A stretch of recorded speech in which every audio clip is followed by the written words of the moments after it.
would your mother think of what you're doing right now? And she, without missing a beat, she said, you better beat him. Nothing emotional, no heartstrings were pulled, it was the fight. And that I thought was so telling about the way she was brought up, about the fact that clearly her mother, as a single mother, as you said, as a scientist, I mean, her mother was incredibly accomplished in her own right, came to this country in order to work as a scientist and get an education in that field. And obviously, she taught both of her daughters that is what she should pursue. And, you know, the fact that she also has said, not to me, but separately, that she didn't think her mother would necessarily be surprised by what's going on right now. That was before she actually was the vice president-elect, but it kind of just shows the confidence that was instilled in her by a very strong woman. Her father is still alive. He's from Jamaica. Her mom has passed. She was from India, India originally, and I know the vice president-elect Harris, in addition to being a source of tremendous pride for the Black community, is also a source of tremendous pride for the Indian American and East Asian and Indian community. I'm sure back in India they're celebrating as well. What an exciting thing to see the election of one of their own, so to speak, in the United States. It's also, I think, for a lot of people from Scranton, Pennsylvania, where Joe Biden was born and where he grew up until his father lost his job and they moved from Scranton when he was 10 years old.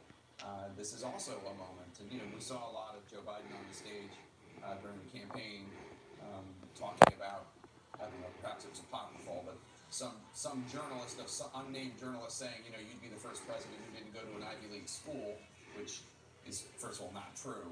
Plenty of presidents didn't go to Ivy League schools, but it was a way for President-elect Biden to convey to the crowd, whether the story is true or not, that he did not go to an Ivy League school, that he was one of that he went to, I believe he went to the University of Delaware, and I think he went to Syracuse Law School.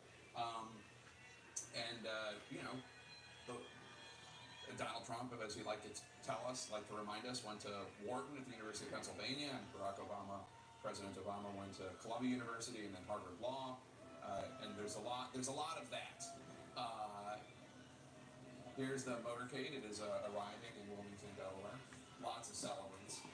But for a certain segment of the country, if you want to call them small town folks or middle class folks or state school attendees or whatever, this is also a moment of pride. I mean, I know the Democrats get tagged as the party of elitists, and there are reasons for that.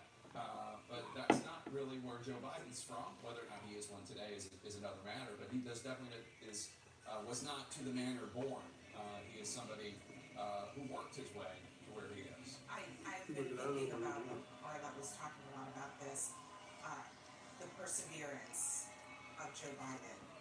And every president, to some extent, getting to the presidency is a story of perseverance against really tremendous odds. It's not easy to do this.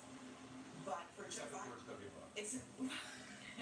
anyway, keep going. Except for almost everything. Let's put it that way. Except for John Quincy. I do think that that this is such a constant theme for Joe Biden that 47 years ago today he reached what would have been the highest heights of his life at that time, and it was followed immediately by intense tragedy. Yeah. And he's seen so much tragedy time and time again.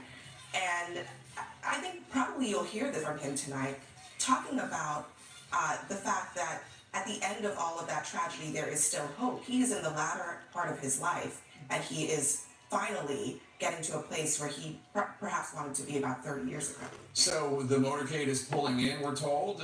Let's check back in with Arlette Saenz, who covers the Biden campaign for us. I guess we should start saying the Biden transition team for us. Arlette Saenz, who's in Wilmington, Delaware. Arlette, I just saw former Delaware Governor Jack Markell behind a mask. That's how big a political nerd I am.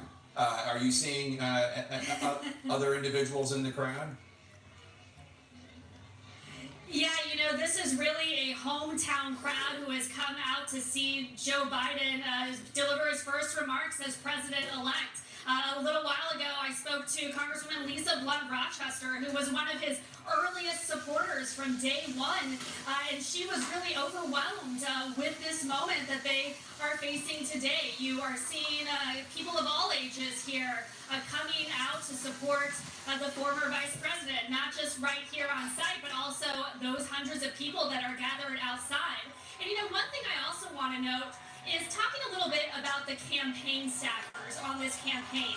Back in March, during the coronavirus, the campaign shuttered their operations in Philadelphia, which scattered hundreds of campaign staffers back to their homes across the country. So oftentimes, these victory events is that moment of celebration where these staffers who have poured their hearts out into these campaigns are able to come and celebrate. But for many of them, they are not able to be here tonight because of the coronavirus pandemic. You do have a small team of advisors and advanced staff who are running the show here in Wilmington, but there are many, many staffers who are celebrating across the country for all of their hard work. And one of those groups even had a virtual dance party in the middle of the afternoon to celebrate Joe Biden's victory. But in just a short while, we're going to hear from the now President-elect Joe Biden. This is a moment that has been decades in the making for him and his family. And really, this is such a personal moment for the entire Biden family after all of these losses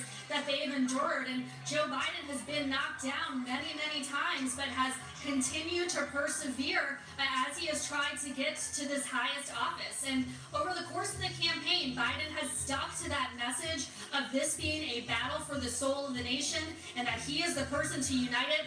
I was fielding text messages from aides and advisors throughout the day, and they said this was Joe Biden's moment. He is the perfect person to take on these challenges that are currently facing the country, including trying to bring together what is a very, very divided nation. And we're going to hear a bit from him later tonight on how he hopes to achieve that in the coming months and years. And I talked about this a little bit before, but Joe Biden's also been part of two history-making tickets. He served alongside Barack Obama, the first black man to become president. Joe Biden often talks about how right before the inauguration, President Obama came down on the train from Philadelphia and picked him up right here in Wilmington to take him with him to the White House. And now Joe Biden is going to be taking the first woman of color, with him to the White House. This is a moment that is not lost on Joe Biden. He has talked about how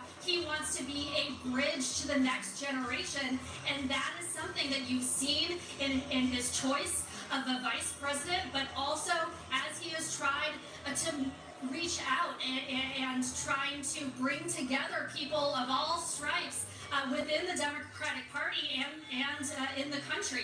Joe Biden overcame many contentious battles during that Democratic primary. He brought his party together heading into the general election, and now he is faced with that task of uniting the country, something that those around him really believe that he's primed for. Well, it's a tall order, but it's certainly one that he's been talking about for quite a long time, Arlette. Let's go to our other reporter covering the Biden-Harris campaign, Jeff Zeleny. Jeff, a historic night. Really, I think it's fair to say the beginning of the Biden presidency starts tonight. No question, Jake. And watching the motorcade just go by, this is the third time this motorcade has traveled this route since Wednesday. He came here in the early morning hours of Wednesday morning. Been watching this. He knows, was fairly confident this was coming, but is not taking the ride he took tonight or the speech he will give tonight. I'm so struck by just remembering 12 years ago, the turmoil that he and then Barack Obama inherited in the country in an economic sense. It is repeated certainly in the coronavirus sense, and he knows the difficulties he has faced. And so this is the last night of celebration for Joe Biden. The hard work has already begun, so the challenges have already begun. Even if the nation was not divided, even if the nation was not questioning the presidential election, which many are, millions of Americans are, probably tens of millions of Americans are, there's still challenges. So that is his burden tonight. But I am told that he is going to give space to President Trump. He's going to give space to Republicans to come along and accept his victory. So that is the Joe Biden we know from his years in the Senate, even as vice president, he worked across the aisle. We'll see if that still works in today's divided America and divided Washington. But that is what is home. So that is what we're going to hear tonight, saying that we are Americans. He will be talking to those who didn't vote for him, as well as those who did, Jake.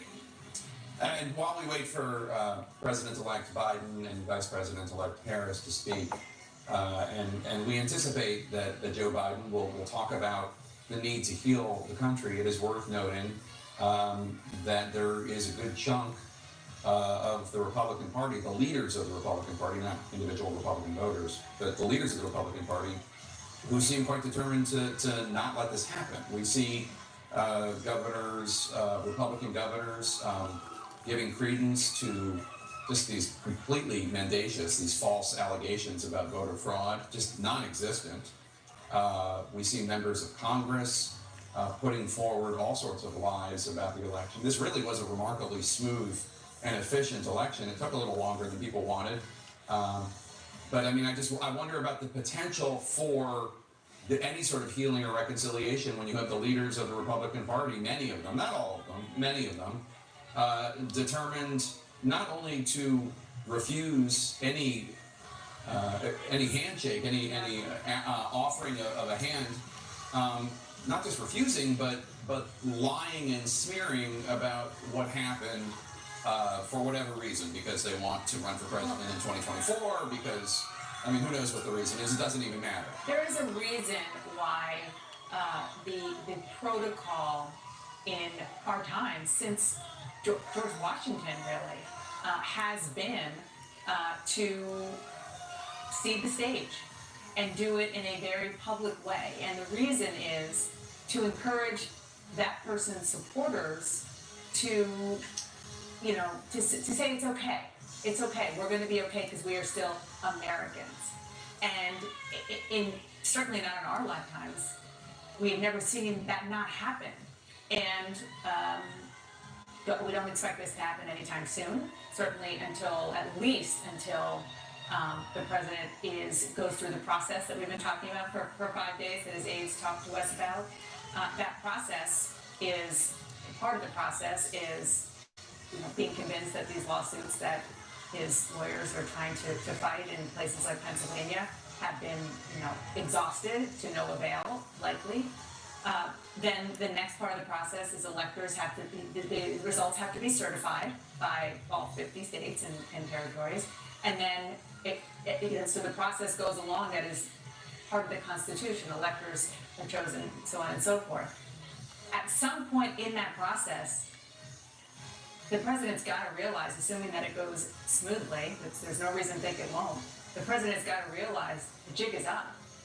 And it is still an open question, to your point, Jay, whether or not that realization is accompanied with communicating that to his people.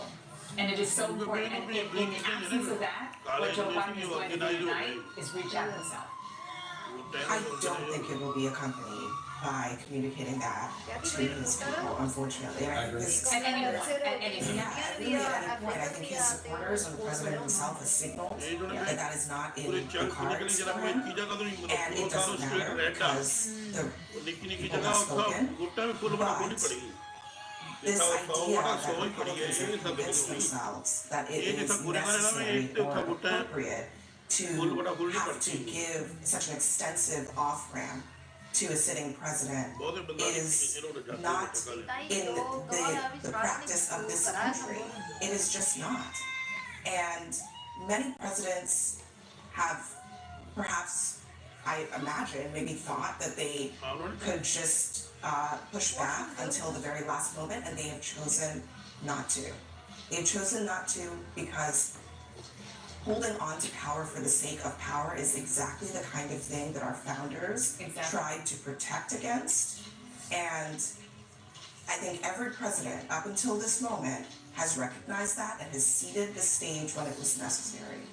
Again, he may not do it, it probably will not matter, but I think we should just recognize that there is a new standard that is being set by this president and endorsed by Republicans in Washington, and it should not be that way. It has not been He's that way. not a 7-year-old kid who lost an ice skating competition, and we all need to understand that feelings have been hurt, and that there's some maturation that we shouldn't expect.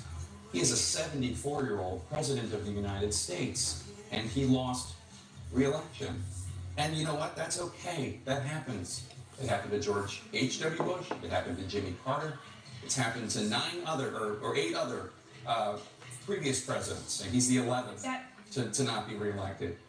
His emotional needs, frankly, are irrelevant, and I don't think that we should. I mean, I think we should note it because it's historical, but I don't think we need to bend over backwards and pretend that the country moving on and MAGA nation moving on depends upon what Joe Biden does. Like, Joe Biden is going to do what he can, and if a chunk of the leaders of the Republican Party want to drag the nation down with them, that's up to them. Yeah.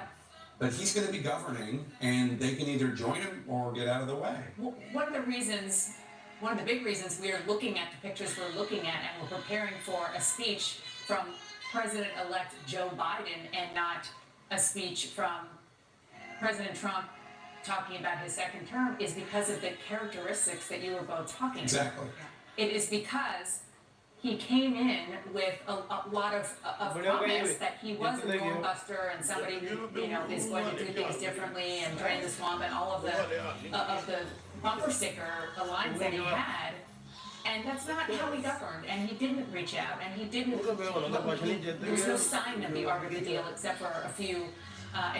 There were a few exceptions, but for the most part, it was about him, and it was about his wants and his needs, and not so much about the country. And the reason we saw so much fervor and enthusiasm in this election was to get rid of that and to return to the notion of maybe not every institution is great, and there certainly need to be changes and updates, but to return to the basic tenets of what this democracy and what people expect the presidency to be about.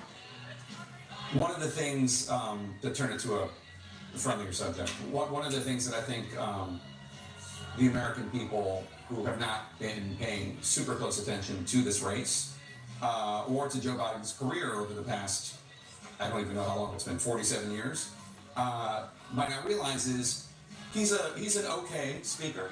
He's a fine speaker. He's not Barack Obama. But one of the things that he missed a lot during this race because of the pandemic was he is, as he calls himself, a tactile politician. He likes to get in there and talk to people. Now sometimes he loses his temper a little bit on rope lines. If somebody says something to him he doesn't like, he can, but there haven't been a lot of moments like that because there hasn't been a lot of campaigning like that. His best moments, and we've seen some of these in viral videos on social media, his best moments are when he meets somebody who has an emotional need of some sort. The little boy that we heard from. Like the CNN town hall with Anderson when he talked to the little boy who had the stutter, Yes. who spoke at the Democratic convention. There was a virtual video not long ago of the surviving family members of the coach that was killed at Marjorie Stoneman Douglas High School in Parkland, Florida. And one of the little boy, the son of the coach who'd been killed, suffers from disability and just he's so good in that setting, and the American people haven't really seen that because he's been denied that kind of campaigning. I don't know how good a speech he'll give tonight. I assume it will be perfectly lovely, but his real strength as a politician is in the one-on-one and the personal relationships. That's absolutely right. And I think that there's the reality of the new world that we're living in is that some things we're not going to see for a while. And I think especially for Joe Biden and their campaign, and they've been so trying to be very diligent about the precautions that they take around the coronavirus. But I do think the other thing about Joe Biden is that he is, in a lot of ways, a student of history. And I think he appreciates the importance of history, and I imagine that we will hear a little bit of that today as Biden tries to reach back into the foundations of the country that we were just discussing and to help guide the nation forward. That is what a lot of presidents do, frankly, to get Americans through these tough moments of tension and of friction. And in the absence of Joe Biden being able to physically be around a lot of people and show that kind of humanity, I think he's got to find other ways to do it, and I think he will tonight, trying to reach to our shared history to bring the country together. Joseph Robinette Biden Jr., born in Scranton almost 78 years ago. Elected to the United States Senate from Delaware in 1972, and then he was experienced a great deal of tragedy in his life. He lost his wife and daughter in a car crash just after getting elected to the Senate in 1972. He lost his son Beau to brain cancer a few years ago. Beau, who a lot of people thought was the better version of his father, Joe Biden 2.0. Barack Obama, President Obama's joke. A man who has run for president twice before. It has been a long journey for Joe Biden, President-elect Joe Biden, from Scranton almost 78 years ago to this moment right now where he is about to speak to the country for the first time as President-elect of the United States of America. Wolf? Jake, we're all about to witness history. The President-elect of the United States, Joe Biden, the Vice President-elect of the United States, Kamala Harris, about to deliver victory speeches, truly important and historic speeches. We're told the message tonight will be about unity as Biden prepares to lead a very polarized nation in the middle of a deadly pandemic.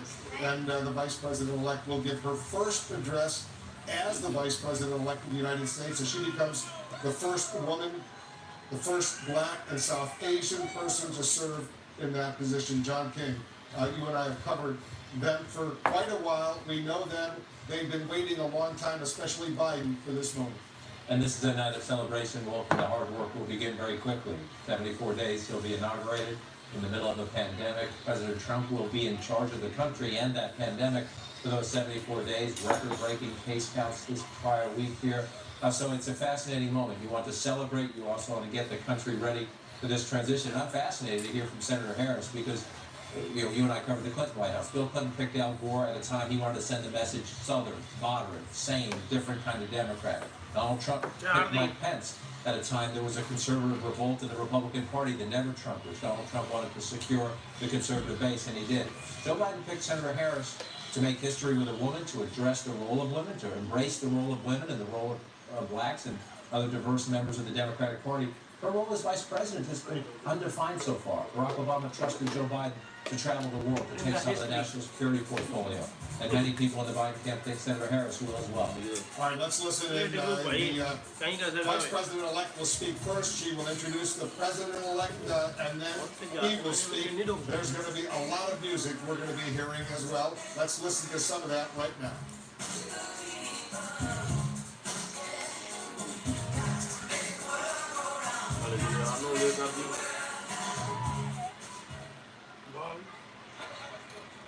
Please welcome the Vice President-elect of the United States of America, Kamala Harris.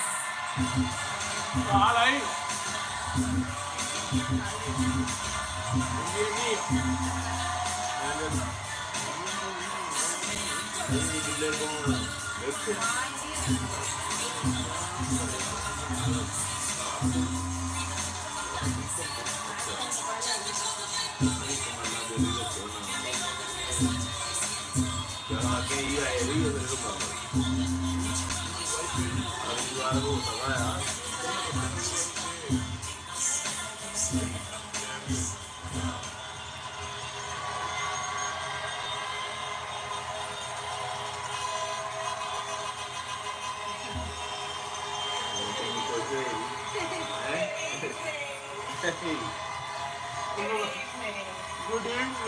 Good evening. Good evening. ये तुम्हारा हाथ तो दोनों ने दोनों लगावे bag दो एक तो कहो मिलिट्री आओ तो So, thank you. Good झंडा आवा evening. पर मिलिट्री सलूट जावा So, ये लगा सके Congressman जरा John respect Lewis, Congressman John Lewis, before his passing, wrote, "Democracy is not a state, it is an act." And what he meant was that America's democracy is not guaranteed. It is only as strong as our willingness to fight for it.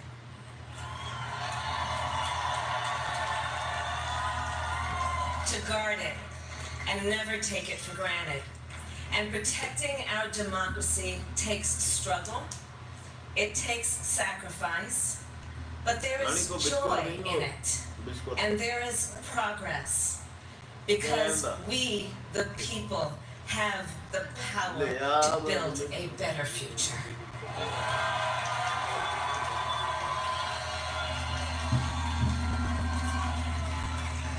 And when our very democracy was on the ballot in this election, with the very soul of America at stake, and the world watching, you ushered in a new day for America.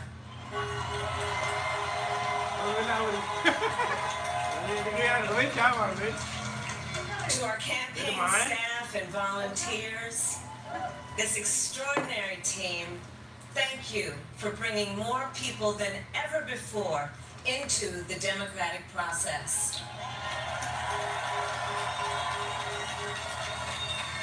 And for making this victory possible.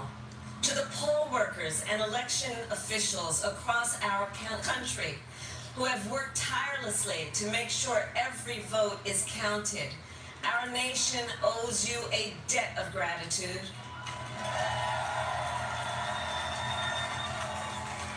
You have protected the integrity of our democracy. And to the American people who make up our beautiful country, thank you for turning out in record numbers to make your voices heard.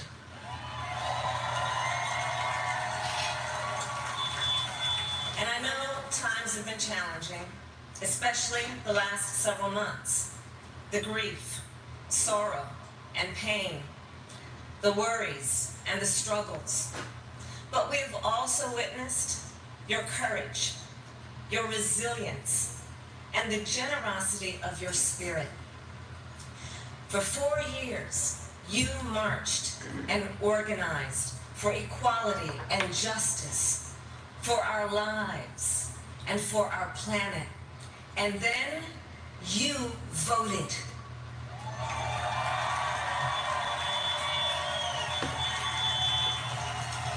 And you delivered a clear message. You chose hope and unity, decency, science, and yes, truth.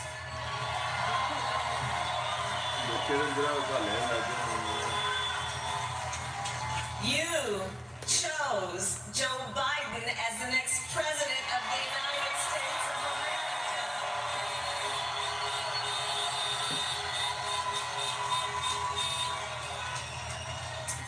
And Joe is a healer, a uniter, a tested and steady hand, a person whose own experience of loss gives him a sense of purpose that will help us as a nation reclaim our own sense of purpose. And a man with a big heart who loves with abandon. It's his love for Jill, who will be an incredible First Lady.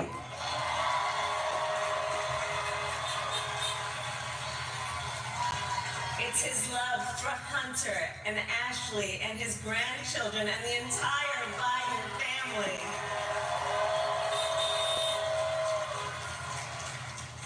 And while I first knew Joe as vice president, I really got to know him as the father who loved Bo, my dear friend who we remember here today.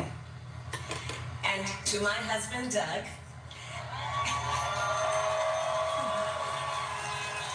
and our children, Cole and Ella, and my sister Maya, and our whole family, I love you all more than I can ever express.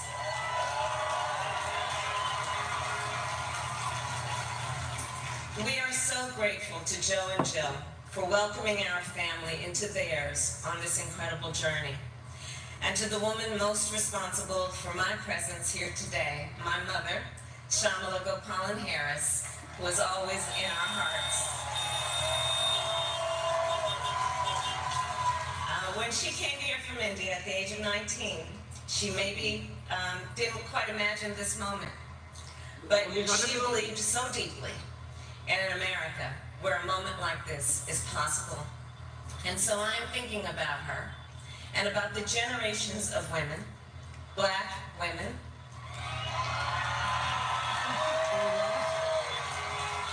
Asian, white, Latina, Native American women,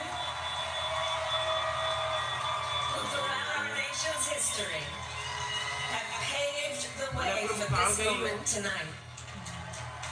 Women who fought and sacrificed so much for equality and liberty and justice for all, including the Black women who are often, too often, overlooked, but so often prove they are the backbone of our democracy.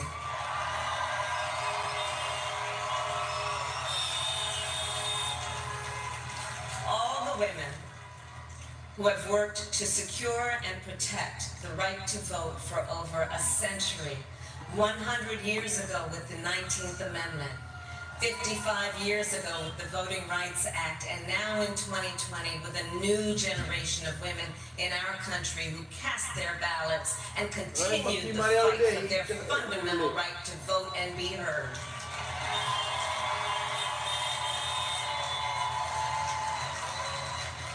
Tonight I reflect on their struggle, their determination, and the strength of their vision to see what can be unburdened by what has been. And I stand on their shoulders. And what a testament it is to Joe's character that he had the audacity to break one of the most substantial barriers that exists in our country and select a woman as his vice president.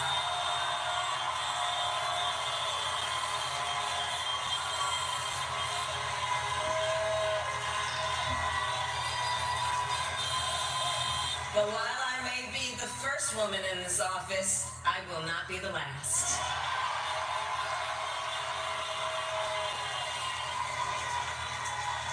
Because every little girl watching tonight sees that this is a country of possibilities. And to the children of our country, regardless of your gender, our country has sent you a clear message. Dream with ambition, lead with conviction, and see yourselves in a way that others may not, simply because they've never seen it before. But know that we will applaud you every step of the way.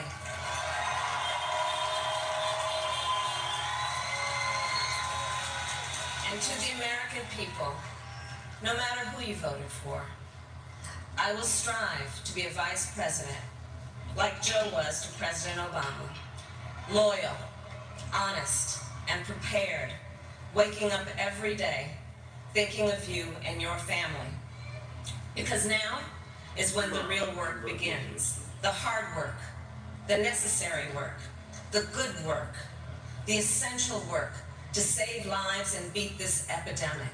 To rebuild our economy so it works for working people, to root out systemic racism in our justice system and society, to combat the climate crisis, to unite our country and heal the soul of our nation.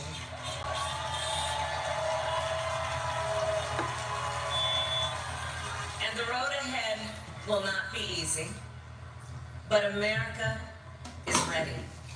And so are Joe and I.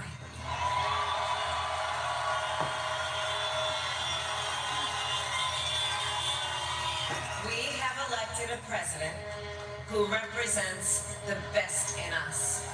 A leader the world will respect and our children will look up to. A commander-in-chief who will respect our troops and keep our country safe. And a president for all Americans.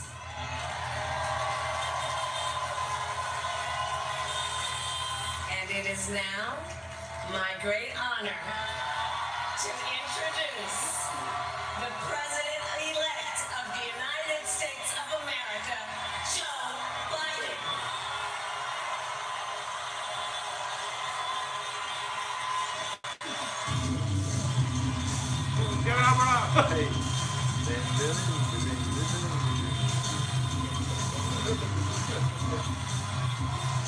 ini tayo yung mask ko tayo.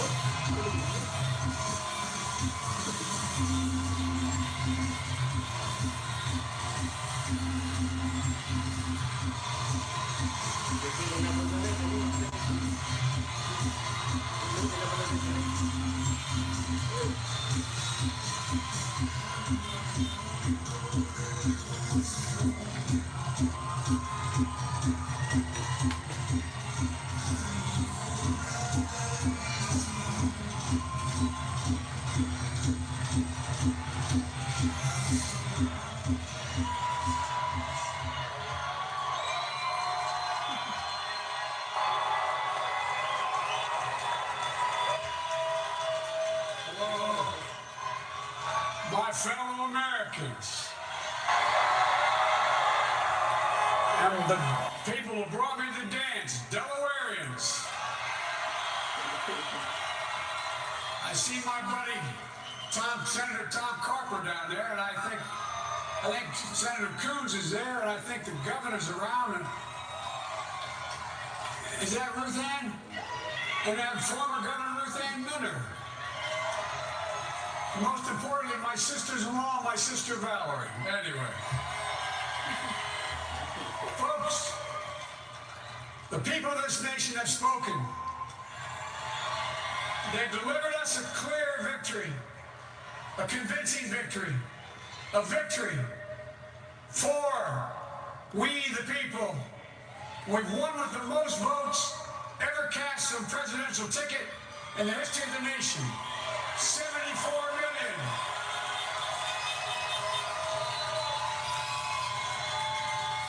Well, I must admit it surprised me. Tonight, we're seeing all over this nation, all cities and all parts of the country, indeed across the world, an outpouring of joy, of hope, renewed faith in tomorrow. Bring a better day.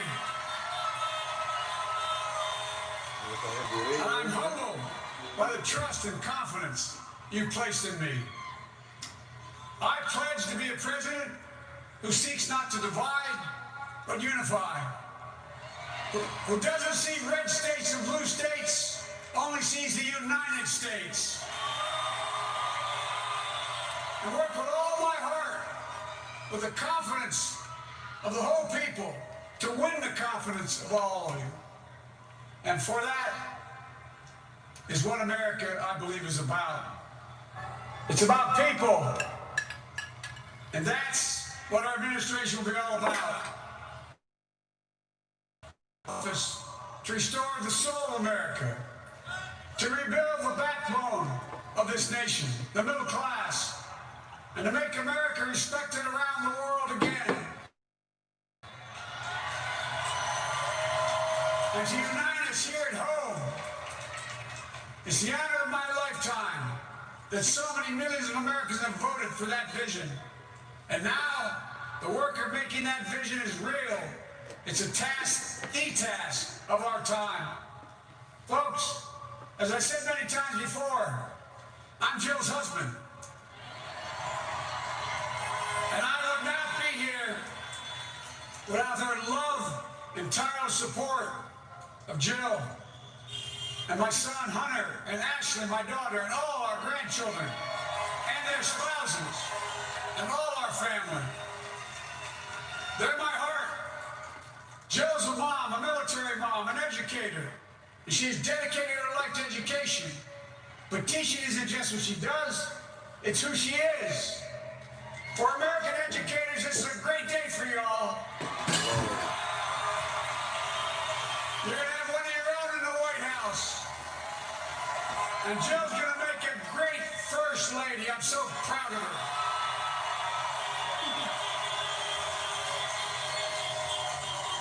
Well, I'll have the honor of serving with a fantastic Vice President you just heard from, Kamala Harris,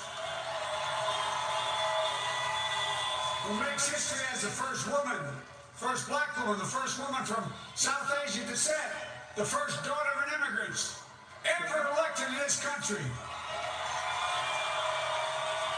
Don't tell me it's not possible in the United States. It's long overdue. And we're reminded tonight of those who fought so hard for so many years to make this happen. But once again, America's bent the arc of the moral universe more toward justice. Kamala, Doug, like it or not, your family, you become an honorary Biden, there's no way out. All those of you volunteered and worked the polls in the middle of this pandemic, local elected officials, you deserve a special thanks from the entire nation. And to my campaign team and all the volunteers, and all who gave so much of themselves to make this moment possible, I owe you. I owe you. I owe you everything. And all those who supported us, I'm proud of the campaign we built and ran. I'm proud of the coalition we put together. The broadest and most diverse coalition in history. Democrats, Republicans, Independents, progressives, moderates, conservatives, young, old, urban, suburban, rural, gay, straight, transgender, white, Latino, Asian, Native American. I mean it, especially those moments, and especially those moments when this campaign was at its lowest ebb. The African American community stood up again for me. You always had my back, and I'll have yours. I said at the outset, I wanted to represent this campaign, to represent and look like America. We've done that. Now that's what I want the administration to look like and act like. For all those of you who voted for President Trump, I understand the disappointment tonight. I've lost a couple times myself, but now, let's give each other a chance. It's time to put away the harsh rhetoric, lower the temperature, see each other again, listen to each other again. And to make progress, we have to stop treating our opponents as our enemies. They are not our enemies, they are Americans. They're Americans. The Bible tells us, to everything there is a season, a time to build, a time to reap and a time to sow, and a time to heal. This is the time to heal in America.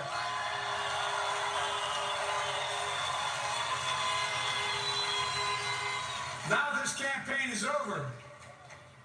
What is the will of the people? What is our mandate? I believe it's this. Americans have called upon us to marshal the forces of decency, the forces of fairness, to marshal the forces of science, and the forces of hope in the great battles of our time. The battle to control the virus, the battle to build prosperity, the battle to secure your family's health care, the battle to achieve racial justice and root out systemic racism in this country. And the battle to save our planet by getting climate under control. The battle to restore decency, defend democracy, and give everybody in this country a fair shot. That's all they're asking for, a fair shot. Folks, our work begins with getting COVID under control. We cannot repair the economy, restore our vitality, or relish life's most precious moments, hugging our grandchildren, our children, our birthdays, weddings, graduations, all the moments that matter most to us until we get it under control. On Monday, I will name a group of leading scientists and experts as transition advisors to help take the Biden-Harris COVID plan and convert it into an action blueprint that will start on January the 20th, 2021. That plan will be built on bedrock science. It will be constructed out of compassion, empathy, and concern. I will spare no effort, none, or any commitment to turn around this pandemic. Folks, I'm a proud Democrat, but I will govern as an American president. I'll work as hard for those who didn't vote for me as those who did. Let this grim era of demonization in America begin to end here and now.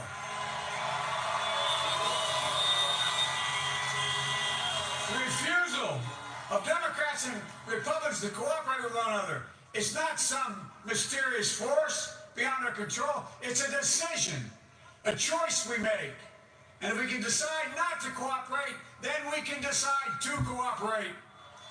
And I believe that this is part of the mandate given to us from the American people. They want us to cooperate in their interest.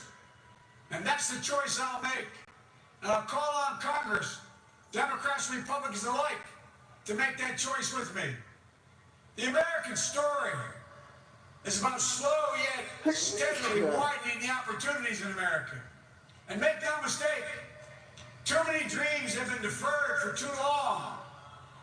We must make the promise of the country real for everybody, no matter their race, their ethnicity, their faith, their identity, or their disability. Folks, America has always been shaped by inflection points, by moments in time where we've made hard decisions about who we are and what we want to be. Lincoln in 1860, coming to save the Union.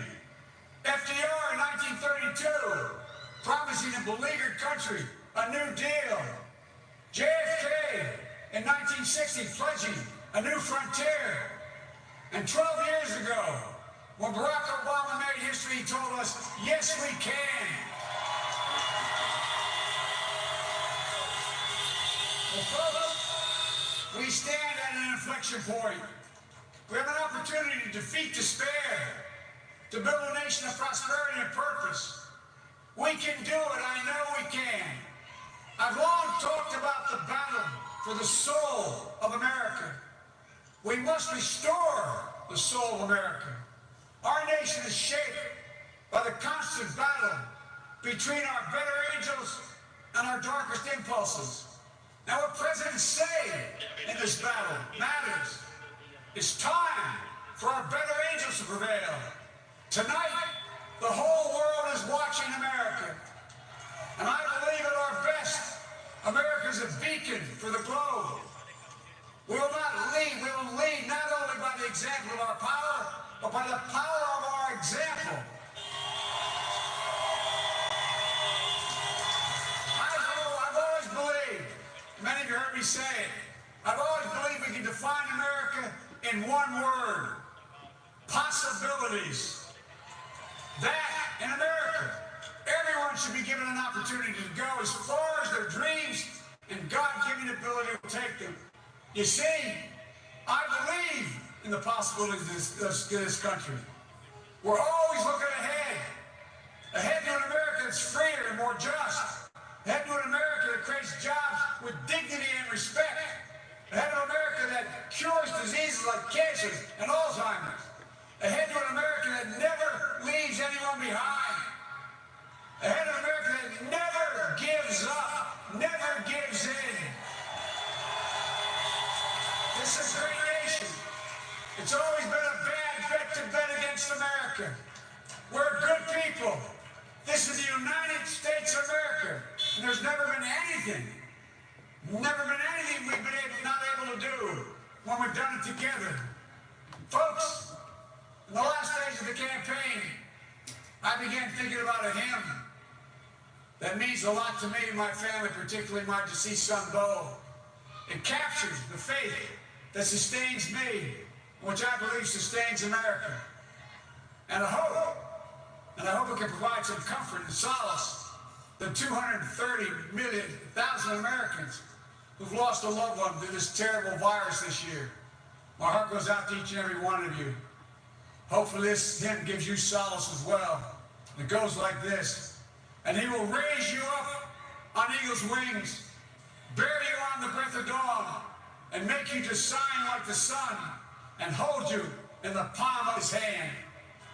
And now together, on eagle's wings, we embark on the work that God and history have called upon us to do, with full hearts and steady hands, with faith in America and in each other, with love of country, a thirst for justice. Let us be the nation that we know we can be, a nation united, a nation strengthened, a nation healed. The United States of America, ladies and gentlemen, there's never been anything we've tried we've not been able to do. So remember, as our grandpapa used to say when I walked out of his home when I was a kid up in Scranton, he said, "Joey, keep the faith." And our grandmother, when she was alive, she yelled, "No, Joey, spread it. Spread the faith. God love you all. May God bless America, and may God protect our troops." Thank you, thank you, thank